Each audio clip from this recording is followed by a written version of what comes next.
नमस्ते, जय हिंद। ये है द आवारा मुसाफिर शो क्लिप्स।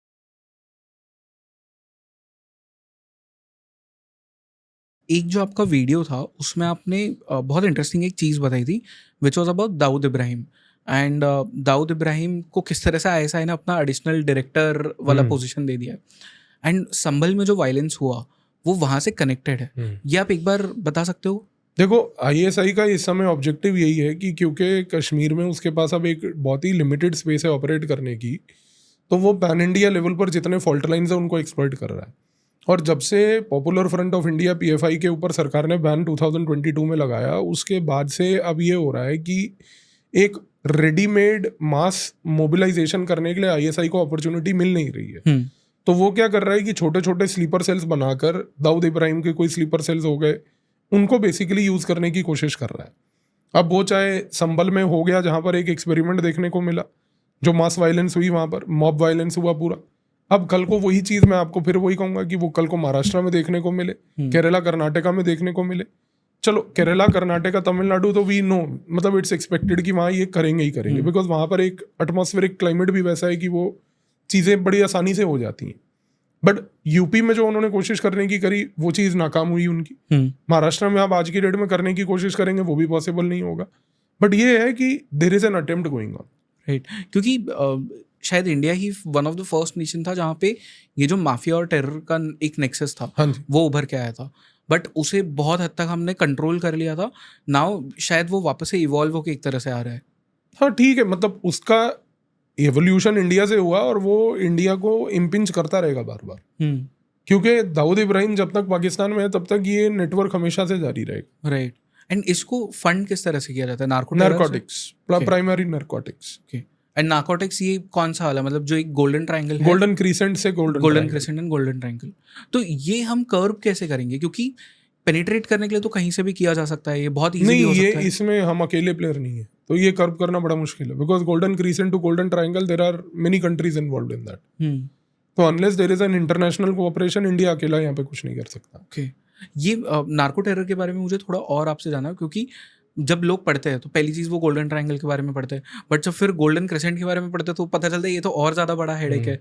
हो क्या रहा है ये एग्जैक्टली? नहीं, हो ये रहा है कि ये सारे दोनों ट्रायंगल्स क्रिएट कोल्ड वॉर के टाइम पे किए गए थे बिकॉज़ ऑब्जेक्टिव सिर्फ ये था कि सोवियत यूनियन से लेके कम्युनिस्ट चाइना और बाकी कम्युनिस्ट रेजिम्स को किसी तरीके से ड्रग्स का यूज़ करके नलीफाई करके निगेट किया जाए। हुँ, अब वो चीज़ तो खत्म हो गई।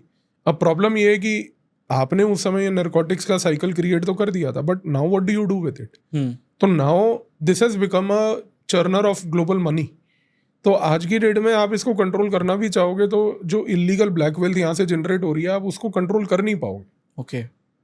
तो ये बना किसी ऑब्जेक्टिव के लिए था बट अब ये एक ऐसे डायरेक्शन में जा चुका है कि जहाँ इसका आप कुछ कर नहीं सकते। हुँ। पर ये जो मतलब जैसे कितनी बार न्यूज़ आई है कि भारत के आसपास में ये मिलता गया, एक सिनेलॉ कार्टेल का पूरा वो रैकेट जो चल रहा था नोएडा में ही पकड़ा गया था। तो ये मतलब ईज़िली पेनिट्रेट हो रहा है हमारी सोसाइटी के अंदर, तो उसे आप कंट्रोल मतलब फिर कैसे ही करोगे? देखो पेनिट्रेट तो इंडिया बिकॉज वो गोल्डन क्रीसेंट और ट्रायंगल के बिल्कुल जोग्राफिकली बीच में है तो ये कहना कि हम इम्यून रहेंगे वो मुश्किल है। हुँ, पर हाँ ये ज़रूर है कि काउंटर ऑपरेशंस के तहत आप इस चीज़ को चेक कर सकते हो और चीज़ें चल भी रही हैं उस लेवल पर। ओके। बट इसमें फिर हमें कोऑपरेशन पूरे दुनिया का ही लगेगा। World wide cooperation. Okay, interesting. जो भारत में ये माफिया और टेरर वाला एक एंगल था, उस पे हमने ब्रीफली थोड़ी बात की थी। बट क्योंकि हम इतने साल से तो अनसक्सेसफुल रहे इन अ वे कि दाऊद इब्राहिम को हम वापस नहीं ला पाए। उसमें हमने कोशिश की थी ऑफ कोर्स। अजीत डोभाल का वो एक इंसिडेंट है जो सबको पता है।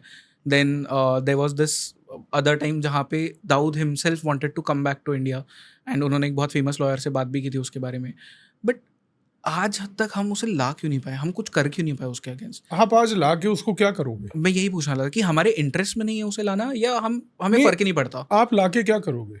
When you know that he was responsible for the blasts, you have charged the people associated with it. Many of them have been punished for it. कईयों को फांसी मिल गई। अब आप ला के उसको क्या करोगे? हुँ, Question is this. You know what he does. You know how he operates. You know what he has done in the past. You have punished his followers. Now what to do? But why don't we finish him off? What is the need? He's already finished. He has no utility for harming us in the future. Pakistan में बैठा है, पाकिस्तान की narcotics का काम कर रहा है, उनको डिस्टेबलाइज करने के काम कर रहा है, करने दो। बट उसका जो नेक्सस एक इंडिया में है, उसका नेटवर्क जो इंडिया में है, उसे यूज करके तो पाकिस्तान कुछ भी कर सकते हैं, जो हमने संभल वाली बात की। हाँ ठीक है, वो स्लीपर सेल्स हैं, वो कोशिश करता है, नाकाम ही रहता है। जो संभल में हुआ वो चीज़ अगर संभल में ना होके केरला में होती, it would have gone out of proportion. Yeah.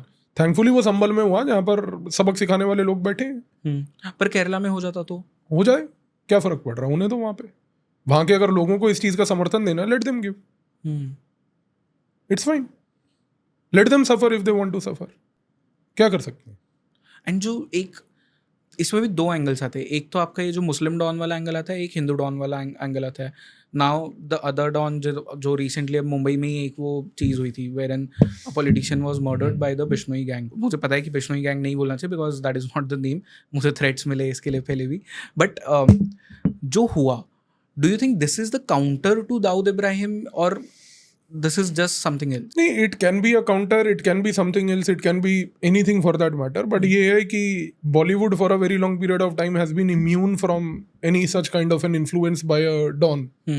तो उसके इसमें अगर मान लीजिए कोई वो स्पेस को कैप्चर भी कर रहा है, तो उसमें आई थिंक कि it is just reclaiming the past space that has been left as a vacuum. Right. ये जो नेटवर्क होता है माफियाज का, इसे तो इंटरनेशनल माफिया भी यूज़ कर सकता है। जो नार्को टेरर की हम बात कर रहे हैं वो इसी पे तो चलता है पूरा। तो हम यहाँ पे ब्रेक डाउन एज इन इसे स्टॉपेज क्यों नहीं लगाते यहाँ पे? Stoppage in what sense? मतलब जो नेटवर्क है उसके ऊपर हम मतलब नहीं, एक्शंस क्यों जब नहीं तक वो इन्फ्लुएंस इंडिया के अंदर आकर नेगेटिव लेवल से नहीं कर सकता, तब तक तो वो रुका ही हुआ है। बट जो सिनेलोआ कार्टेल का नोएडा में पकड़ा गया था, वो पकड़ा गया ना यहाँ पे? नहीं, पकड़े तो जाएंगे ही जाएंगे। देखो, क्योंकि मैंने आपको बताया कि we are located between golden crescent and golden triangle, तो उसके लोकेशन के बीच में एक चीज तो तय है कि यहाँ पर अफेक्ट तो हमें वो कहीं ना कहीं करेगा ही करेगा। अब आपको उस अफेक्ट का इन्फ्लुएंस लिमिट कैसे करना है, वो चीज़ आपको देखनी है। और ये जो हमारी यूथ के ऊपर फिर इसका असर होता है, जैसे जो बिकॉज मैं मुंबई से हूँ, मैं बहुत क्लोजली देखता हूँ कि क्या होता है, क्योंकि Mumbai being a party spot, I very well know कि क्या हो रहा है वहाँ पे, गोवा में क्या हो रहा है, बैंगलोर में क्या हो रहा है, इनफैक्ट फॉर दैट मैटर अब तो मतलब हरियाणा, हैदराबाद, इन सब जगहों पे भी।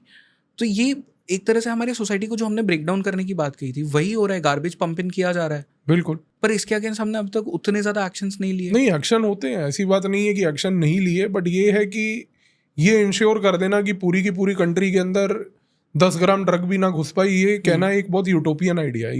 ये चीज़ तो यूएस भी नहीं कर पाया, ठीक है ना। तो जो चीज़ फीजेबल नहीं है, हमें उस पर चर्चा ना करने के बजाय ये चीज़ देखनी चाहिए कि जो काउंटर मेजर्स चल रहे हैं उसको और स्ट्रेंथन कैसे किया जाए। बट मोर देन दैट, जो सोसाइटी पे अफेक्ट करता है वो तो एक चीज़ है, बट यहाँ से ही फंडिंग आती है फिर पाकिस्तान के पास में, और पाकिस्तान उसका यूज़ करके कश्मीर में मिलिटेंसी को ग्रो करता है। वो करता था, बट वहाँ पर अब वो अपॉर्चुनिटी डिनाई हो गई उसके पास। तो ये चीज़ें कहना कि लॉन्ग रन में ये चीज़ें सस्टेनेबल रहेंगी, ये तो गलत है, क्योंकि परमानेंट नहीं हो पाएगा ये कभी भी।